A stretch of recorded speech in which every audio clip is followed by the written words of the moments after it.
পালং শাক শেষ হয়ে যাওয়ার আগে এই রেসিপিটা একবার ট্রাই করে দেখুন। নিরামিষ এই রেসিপি খেতে কিন্তু দুর্দান্ত স্বাদের হয়ে থাকে। সমস্ত রকমের সবজি এবং পালং শাক সবকিছুর টেস্ট এই এক সবজিতেই পাওয়া যায়। গরম গরম ভাতের সাথে এই রেসিপি থাকলে অন্য কোনো কিছুরই প্রয়োজন পড়বে না।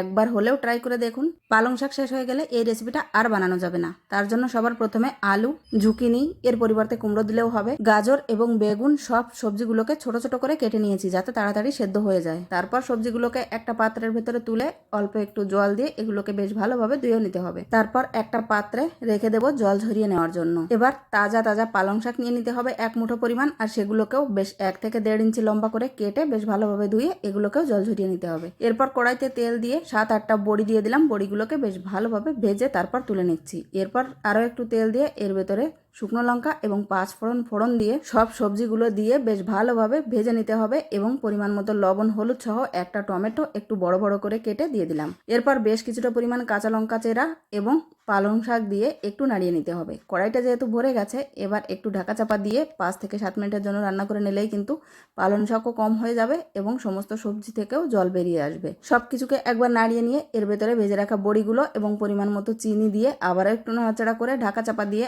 আবারও রান্না করে নিতে হবে যতক্ষণ না পর্যন্ত সমস্ত সবজিগুলো সুসেদ্ধ হয়ে যাচ্ছে। সবগুলো বেশ ভালোভাবে সেদ্ধ হয়ে গেলে একটু গা মাখা ঝোল রেখে তারপর গ্যাসের ফ্লেমটা বন্ধ করে নিতে হবে। পুরে ধোয়া ওঠা গরম ভাতের সাথে এই রেসিপি হলে অন্য কোনো কিছুর কিন্তু প্রয়োজন পড়বে না। বাড়িতে একবার অবশ্যই ট্রাই করবেন। আর আজকের রেসিপিটা কেমন লাগলো কমেন্ট বক্সে জানিয়ে যাবেন। টাটা।